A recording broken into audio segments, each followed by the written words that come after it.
네, 시장의 핵심 이슈 짚어보는 이슈 칼럼 시간입니다. 오늘은 미중산업경제연구소의 조용찬 소장과 함께합니다. 안녕하십니까? 예, 안녕하십니까? 네, 최근에 국내 증시는 또 미국 증시와는 디커플링 현상을 보이고 있는데요. 중국 증시를 좀 살펴보자 이런 이야기들이 나오고 있습니다.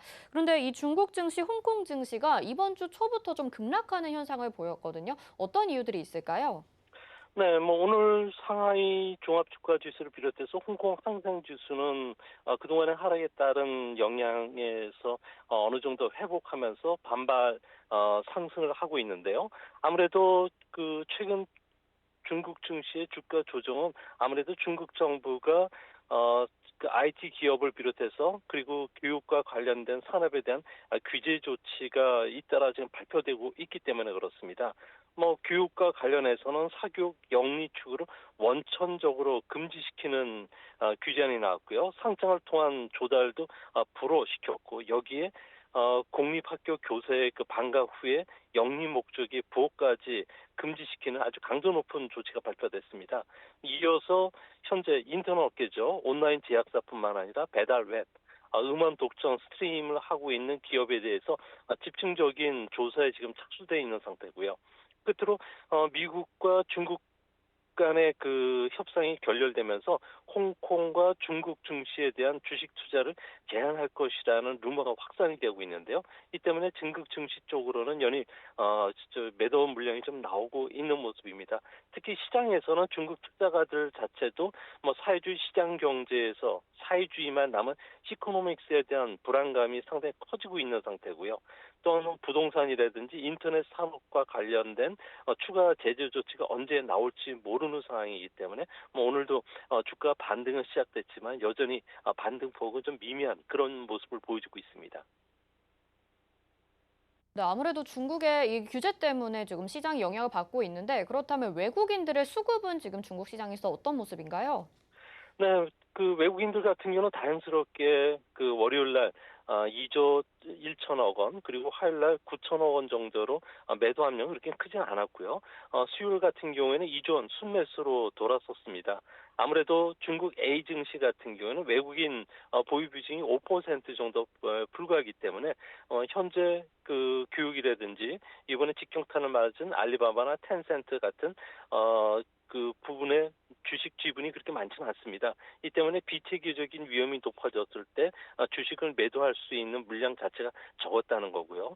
또한 중국에서는 전체 개미의 들이 그 주식시장의 거래의 80%를 차지하고 있는데 이들 같은 경우는 꾸준하게 그 특정 종목을 중심으로 매도가 나왔지 중국 정부가 정책적으로 키워주는 반도체라든지 그리고 5G 쪽으로는 매도 물량이 거의 나오지 않는 모습이었습니다. 또한 중국은 2014년 이후에 홍콩과 상하이 간의 주식 교차 거래가 실시된 이후에 연간 단위로는 외국인들이 순매도를 하지 않았는데요. 아무래도 이런 경험이 쌓이다 보니까 중국에서는 2015년 이후에 10% 가까이 폭락이 4번 있었다는 점에서 아무래도 학습 효과가 있었던 것은 아닌가 보여집니다. 외국인들은 꾸준히 오늘도 IT나 바이오 그리고 배터리, 자동차 특정 섹터를 중심으로 해서는 저점 매수에 나서는 그런 모습을 보여주고 있습니다. 일단 매도 물량은 많지 않다라고 말씀을 해주셨고 그렇다면 지금 이런 주가 하락이 좀 이어지고 있는데 하반기에 들어서는 반등을 좀 기대를 해볼 수 있을지 중국 증시 잠재력을 보여줄까요?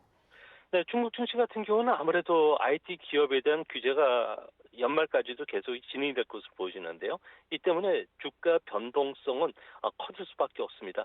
하지만 하반기 전체로 봤을 경우에는 주식 투자 전망은 낙관적으로 보고 있는데요.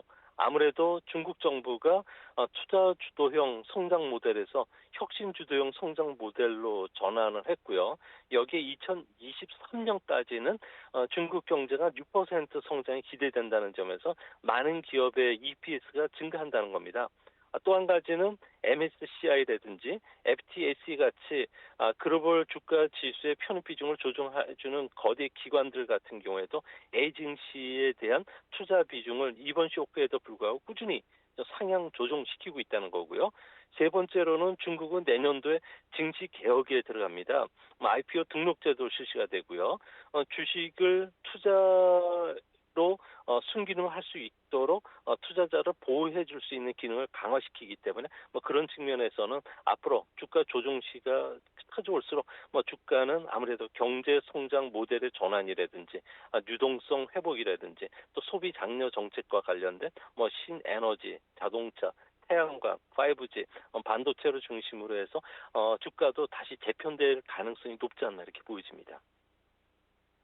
증시 개혁에 따라서 그래도 앞으로 상승할 여력이 남아 있다라고 말씀을 해주셨습니다. 지금 이제 어떻게 보면 중국과 미국의 갈등은 좀 계속되고 있는 상황인데요. 해외 투자자들이 계속해서 중국 증시에 대한 투자 비중을 높일 거라고 생각하시는데 어떤 이유가 있을지 궁금해요. 네, 최근 미중 패권 전쟁이 심화되고 있는데요. 하지만 주시장 같은 경우에는 돈의 논리는 패권 전쟁과 전혀 달리 움직이고 있기 때문에 중국 증시는 우회성을 많이 가질 수밖에 없습니다. 과거 20년간 주요 국가들의 주가 지수의 상관관계를 보면요. 대체적으로 0.6에서 0.8 전후로 아주 높은 상관관계를 보이고 있습니다. 이는 미국 증시와 일본이나 유로 증시가 같은 방향으로 움직인다는 이야기인데요. 반대로 중국과 미국이라든지 다른 선진국 간의 상관 계수를 보면은 0.3 전후로 전혀 영향을 받지 않는다는 겁니다. 결국 미중 갈등이 고조되더라도 자산 운용 측면에서는 어떤 증시보다도 중국 증시는 분산 효과를 극대화시킬 수 있는 시장이라는 측면이 매력이 강한데요. 이 때문에 미국과 중국 증시는 국제 투자가들이 볼 때는 서로 궁합이 아주 좋은 파트너라는 겁니다. 중국이 증시 개방 정책을 펼친다든지 성장을 멈추지 않는 한 중국에 대한 외국인들 같은 경우에는 분산 투자 효과를 극대화시키기 위해서 주가는 앞으로도 계속 매수에 나설 수 있다는 측면에서는 너무 민감하게 중국 증시를 일회성으로 일희일비하지는 않는 게 좋지 않나 이렇게 보여집니다. 네, 글로벌 증시와 중국 증시가 상관관계를 많이 띠고 있지 않고 계속해서 투자는 늘어날 것이다. 이렇게 말씀을 해주셨습니다. 그렇다면 이렇게 지금 중국 증시 하락을 가져온 이 중국 사교육을 학원 설립을 금지시킨 중국 정부의 속내가 궁금해요. 어떤 내용인가요? 아무래도 중국 정부 입장에서 봤을 경우에 그 인구가 현재 2019년 이후부터 실질적으로 감소를 하고 있고요. 또한 그 신생아들 같은 경우는 8년 연속 계속 감소를 하고 있습니다. 이렇게 신생아 수가 감소한다는 것은 성장 잠재력이 계속 떨어진다는 거고요. 이렇게 됐을 경우에 사회 문제도 상당히 커질 수가 있기 때문에 중국 정부 입장에서는 실질 신생아 수가 늘릴 수 있는 여러 가지 방법을 써야 됩니다. 그중에서도 중국인들이 애를 낳지 않는 주요 원인은 3대 돈 먹는 기기가 있기 때문에 그런데요. 주택대출금, 교육비, 의료비입니다. 그중에서도 가장 빠르게 부담이 올라가는 부분들이 교육비 부담인데요. 중국에서는 작년 기준으로 해서 성인이 될 때까지 양육하는 데 비용이 무려 3억 4,800만 원 정도가 된다고 합니다. 하지만 외동 자녀를 사립 교육을 받게 하려 그러면은 무려 도시 지역 같은 경우는 7억 3천만 원 정도가 들어간다고 하는데요. 여기에 사립 유치원에서 원어민 영어 교육까지 받는다면은 연간 1천만 원이 더 들어가고요. 또 이런 상황 속에서 두 자녀 이상을 낳아서 기를 수도 없고 낳는다고 해도 중산층은 파산할 수밖에 없기 때문에 중국 정부가 이번에 영리 목적의 사교육과 관련해서 상당히 강도 높은 조치를 피웠고요. 앞으로도 계속적으로 이와 관련된 규제 조치들이 나올 것으로 보여집니다. 네, 교육비가 정말 상당히 많이 드는 건 맞는 것 같습니다. 그래서 민간 교육이 어느 정도길래 지금 사교육이 이렇게 문제가 되고 있는 건지도 궁금하고요. 그러면 교육 관련 규제는 언제쯤 풀릴 거라고 보시나요? 네, 시진핑 국가주석 같은 경우는 6월 달에 교육 문제를 거론했는데요. 학생들의 공부는 기본적으로 학교에서 교사가 책임지라는 겁니다. 이 때문에 그 정책 당국 같은 경우에는 학원 전담 부서를 지금 신설을 해가지고요. 주말 수업 규제뿐만 아니라 학교의 학생들에 대한 숙제 분량도 정해주고 있고요. 또 학원비도 예체능을 제외했을 경우에는 전부 동결 내지 축소 쪽으로 나가는 것으로 보여집니다. 이 때문에 중국 같은 경우에는 교육시장 자체의 규모는 100조 원 정도가 되는데요. 미국이 110조 원 정도 규모인 점을 비교해보면 무려 4배나 많고요. 우리나라도 50조 원 시장입니다. 상당히 큰 시장인데도 불구하고 중국에 비해서는 8분의 1 정도밖에 안 되는 시장인데요. 중국의 그 400조라는 교육 시장의 70%는 대부분 고등교육이라든지 직업 교육이 차지하고 있지만 최근 들어와서는 이런 영 그 학원들이 140조 원 규모입니다. 그중에서도 온라인 시장은 아주 폭발적으로 증가를 하고 있는데요. 10년 전만 하더라도 대도시의 부유층만이 원어민 교사를 이용을 할 수가 있었지만 지금은 지방에 있는 중산층까지 온라인을 통해서 AI가 지원해주는 여러 가지 교육 프로그램에 접근하고 있는데요. 영어나 수학 같은 그 조기 강의 열풍이 불면서 먼저 점점 수강하는 인원도 적어지고 있는데 영어는 2세부터 그리고 수학은 4세부터 보통 시작이 된다고 합니다. 이 때문에 사교육 시장이 엄청 커지고 있다는 점은 중국 정부가 서둘러서 규제책을 내놓는 주요 원인이 있던 것으로 보여집니다. 네, 이렇게 된다면 지금 규제가 또 언제 풀릴지 조금 모르겠는 상황인 것 같은데 아무래도 학원을 규제하게 된다면 온라인 영어 시장이 더 커질 수도 있는 것 같아요. 그래서 이 온라인 중국 영어 시장 어느 정도 규모를 가지고 있는 것이고 또 해외 투자자들도 있는지 궁금합니다. 네, 중국의 온라인 교육 시장 같은 경우에는 아주 교육률이 뜨거워지면서 이 분야가 지금 폭발적으로 성장을 하고 있는데요. 시장 규모는 작년 기준으로 해서 3억 명의 이용자가 있고요. 또한 시장 규모도 67조 원 정도가 된다고 합니다.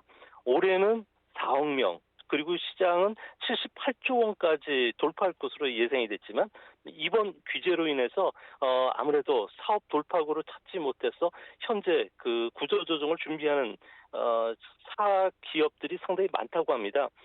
특히 중국에서 온라인 교육 프로그램인 위엠푸다오 그리고 VIP 키드 같은 경우에는 해외 투자가들로부터 엄청난 자금을 받았는데요. 이뿐만 아니라 뭐 텐센트, 알리바바, 바이트 댄스 같은 경우에도 온라인 영어 회화 시장이 뛰어들고 있기 때문에 아무래도 투자 회사들로부터 많은 자금 지원을 받고 있다고 합니다. 특히 이들 시장이 워낙 경쟁이 치열하다 보니까 우수 교사를 확보하기 위한 경쟁도 치열하고요. 컨텐츠 기술 개발을 위해서 전산 비용에 많은 투자를 하는데 전체 직원의 80%가 이런 개발 인력이라고 합니다. 뭐 이렇다 보니까 중국 같은 경우는 이번에 해외 직접 도자도 불가능해졌고요. 해외 상장도 어려워졌기 때문에 뭐 중국은 이제 사교육 시장이 상당히 좀 위축될 수밖에 없고 해외 투자가들도 많은 손해를 입지 않을까 보여집니다. 네, 이렇게 규제가 이어지게 된다면 그럼 원래 좀 원인이 됐었던 이 교육비에 대한 부담이나 저출산 문제가 좀 해결될지도 궁금하고요. 규제는 그럼 언제까지 이어질 걸로 보시는 건가요? 네, 중국이라는 나라 같은 경우에는 그 관시의 나라다 보니까 아무래도 이너서클에 들어가기 위해서는 명문대를 갈 수밖에 없습니다. 명문대를 가기 위해서는 명문 사립 유치원서부터 사립 초등학교 그리고 중고등학교를 다녀야 되는데 이 교육 자체가 사립 열풍을 불러올 수밖에 없다는 겁니다. 이 때문에 중국 정부는 가처분 소득이 좀 더 증가를 한다든지 그리고 실질 신생아 수들이 더 늘어나기 전까지는 이번 규제 조치와 관련해서는 아무래도 완화시켜 주지는 않을 것으로 보여지는데요. 뭐 중국에서는 실제 출생아 수가 1,200만 명이라고 주장하지만 뭐 실제 나오는 통계치를 조사해 보면은 800에서 900만 명 정도에 불과하기 때문에 출산율이 1,000만 명 정도가 될 때까지는 계속적인 규제 조치가 진행이 되고요. 이런 것이 풀리기 위해서는 결혼관이나 가정관 그리고 교육관 자체 철학이 바뀌어야 되는데 이런 것이 한순간 바뀔 수가 없다는 측면에서 뭐 중국의 고민도 깊어질 것으로 보여집니다.